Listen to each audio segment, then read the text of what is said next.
വിശുദ്ധ സഭ നമ്മുടെ കർത്താവിൻ്റെ 12 സ്ലീഹന്മാരെയും സ്മരിച്ചുകൊണ്ടും കൂടാതെ പൗലോസ് സ്ലീഹായെ പ്രത്യേകം സ്മരിച്ചുകൊണ്ടും 13 ദിവസം നീണ്ടു നിൽക്കുന്ന സ്ലീഹാ നോമ്പിലേക്ക് പ്രവേശിച്ചിരിക്കുന്നു. എല്ലാ വർഷവും ജൂൺ 16 മുതൽ 29 വരെയാണ് സ്ലീഹാ നോമ്പ് ആചരിക്കുന്നത്. നമ്മുടെ കർത്താവിൻ്റെ 12 അപ്പസ്തോലന്മാരെയും സുവിശേഷത്തിനു വേണ്ടി ജീവൻ അർപ്പിച്ച ശുശ്രൂഷകളെയും സ്മരിക്കുന്ന ദിനങ്ങളാണിത്.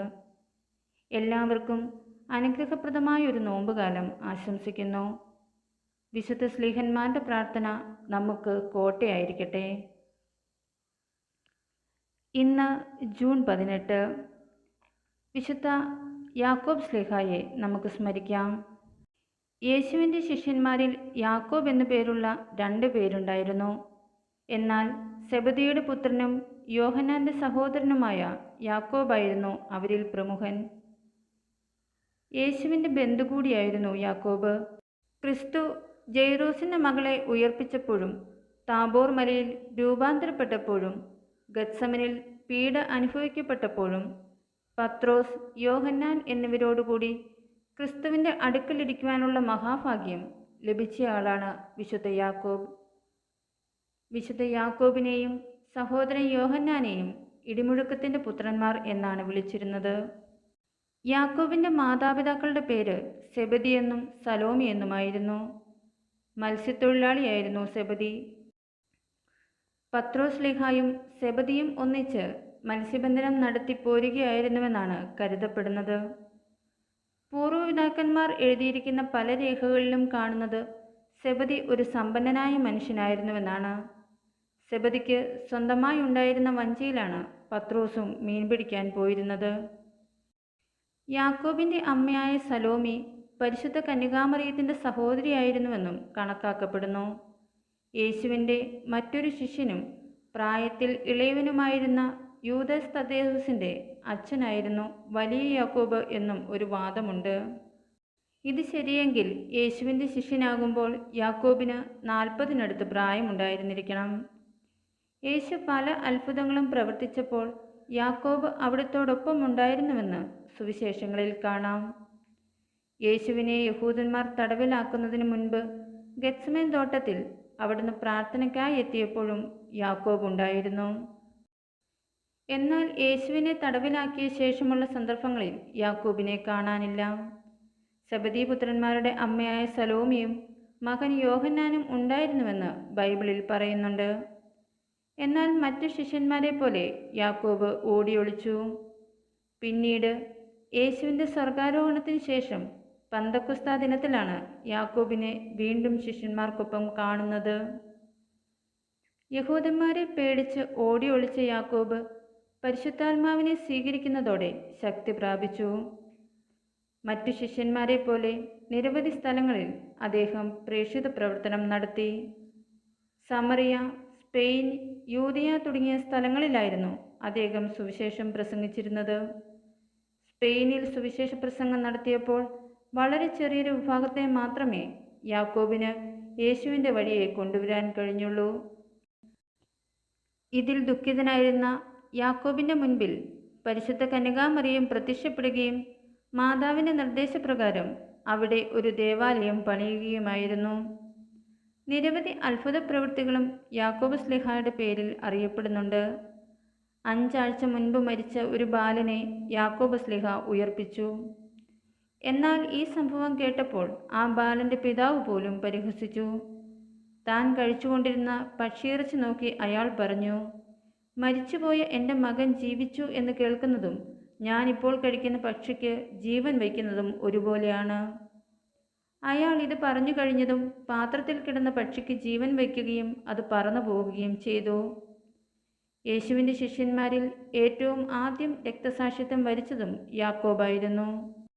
വിശുദ്ധ പത്രോസിനും വിശുദ്ധ യോഹന്നാനുമൊപ്പം യാക്കോബിനും യേശുവിൻ്റെ രൂപാന്തരീകരണത്തിന് സാക്ഷ്യം വഹിക്കാനുള്ള ഭാഗ്യമുണ്ടായി. പിന്നീട് യേശുവിൻ്റെ ഗെത്സമേൻ തോട്ടത്തിലെ കഠിനയാതനയുടെ സമയത്തും വിശുദ്ധനുണ്ടായിരുന്നു.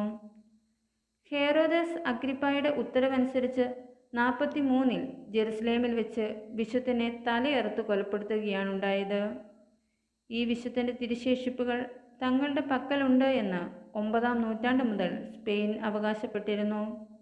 എന്നാൽ ഇതിൻ്റെ തെളിവ് വിശ്വാസികളുടെ ഭക്തിയിൽ കവിഞ്ഞതായി ഒന്നുമില്ല.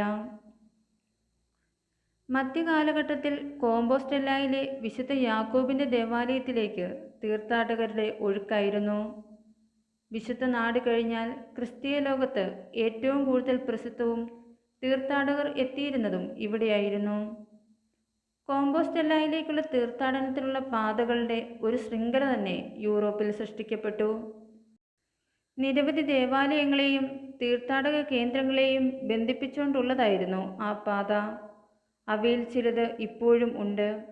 സ്പെയിനിൽ വിശുദ്ധൻ അറിയപ്പെട്ടിരുന്നത് കുതിരക്കാരുടെയും പടയാളികളുടെയും മധ്യസ്ഥനായ എൽ സെനോർ സാന്റിയാഗോ ആയിട്ടായിരുന്നു.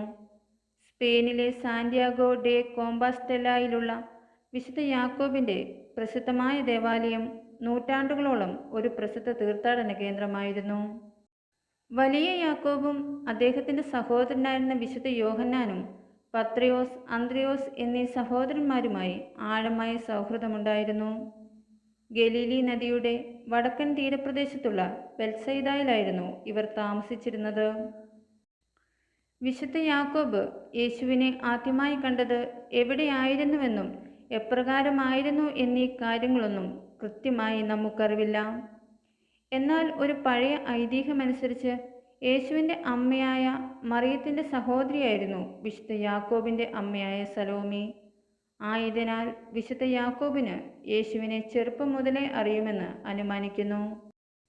പത്രോസിനും യോഹന്നാനുമൊപ്പം യാക്കോബും യേശുവിനോട് ഏറ്റവും അടുത്തവരുടെ വലയത്തിൽ ഉണ്ടായിരുന്ന ആളാണ്. യേശുവിൻ്റെ രൂപാന്തരീകരണത്തിന് സാക്ഷ്യം വഹിച്ചിട്ടുള്ളയാളാണ് വിശുദ്ധൻ. കൂടാതെ യേശുവിൻ്റെ നിരവധി അത്ഭുത പ്രവർത്തനങ്ങൾക്ക് വിശുദ്ധ യാക്കോബ് സാക്ഷ്യം വഹിച്ചിട്ടുണ്ട്. ഗത്സമൻ തോട്ടത്തിലേക്ക് യേശു പോയപ്പോൾ വിശുദ്ധ യാക്കോബും യേശുവിനെ അനുഗമിച്ചിരുന്നു. യേശുവിൻ്റെ മരണത്തിനു ശേഷം യാക്കോബ് സുവിശേഷ പ്രഘോഷണങ്ങളിൽ സജീവമായി. ഉയർപ്പിന് ശേഷം ഏതാണ്ട് 12ഓളം വർഷങ്ങൾക്കുള്ളിൽ തന്നെ വിശുദ്ധൻ അക്കാലത്തെ രാഷ്ട്രീയ കുതന്ത്രങ്ങൾക്കിരയാവുകയും രാജാവായിരുന്ന ഹേറോദ് അഗ്രിപ്പായുടെ നിർദ്ദേശപ്രകാരം വിശുദ്ധനെ പിടികൂടി വധിക്കുകയും ചെയ്തു. ഇതിനുശേഷം വിശുദ്ധ പത്രോസിനെയും ബന്ധിതനാക്കുകയുണ്ടായി. പുതുതായി ഉണ്ടായ ക്രിസ്തുമതം ജൂതമതത്തിനൊരു വെല്ലുവിളിയാകുമെന്ന് മുൻകൂട്ടി കണ്ട് ക്രിസ്ത്യൻ നേതാക്കളെ ഇല്ലായ്മ ചെയ്യുവാനുള്ള അഗ്രിപ്പായുടെ ഒരു പദ്ധതിയുടെ ഭാഗമായിരുന്നു വിശുദ്ധ യാക്കോബിൻ്റെ മരണം. താൻ സ്നേഹിക്കുന്ന ദിവ്യനാഥനോടൊപ്പം ഉടൻ ചേരാമല്ലോ എന്നോർത്തപ്പോൾ അദ്ദേഹം വളരെയധികം സന്തോഷിച്ചു. കൊലക്കളത്തിലേക്കുള്ള യാത്രയിൽ അദ്ദേഹം ഒരു തളർവാദ രോഗിയെ സുഖപ്പെടുത്തി. അദ്ദേഹം മരണത്തിന് മുൻപിലും പ്രകടിപ്പിച്ച വിശ്വാസവും ധൈര്യവും കണ്ട ന്യായാധിപനിൽ പ്രമുഖൻ മാനസാന്തരപ്പെട്ട് ഞാനും ഒരു ക്രിസ്ത്യാനിയാണെന്ന് പ്രഖ്യാപിച്ചു. അവർ രണ്ടുപേരുടെയും ശിരസ് അന്ന് വിച്ഛേദിക്കപ്പെട്ടു. നിങ്ങളും ഇതേ കാസിയിൽ നിന്ന് കുടിക്കും എന്ന് പറഞ്ഞതുവഴി തൻ്റേതുപോലെ തന്നെയായിരിക്കും അവരുടെയും അന്ത്യമെന്ന് യേശു പ്രവചിക്കുകയായിരുന്നു. തൻ്റെ രാജ്യത്തിൽ ഈ സഹോദരന്മാരുടെ സ്ഥാനം തൻ്റെ ഇടതും വലതുമായിരിക്കുമെന്ന് യേശു അവരോട് പറഞ്ഞിട്ടുണ്ട്. അപ്പസ്തോലന്മാരിൽ വിശുദ്ധ യാക്കോബിൻ്റെ മരണമാണ് ബൈബിളിൽ രേഖപ്പെടുത്തിയിട്ടുള്ള ഏക മരണം. ആ തിരഞ്ഞെടുക്കപ്പെട്ട 12 പേരിൽ തൻ്റെ ഗുരുവിനായി ജീവൻ ബലികഴിക്കുവാനുള്ള ആദ്യത്തെ ഭാഗ്യം ലഭിച്ചതും വിശുദ്ധ യാക്കോബിനാണ്. ദൈവത്തിന് സ്തുതി.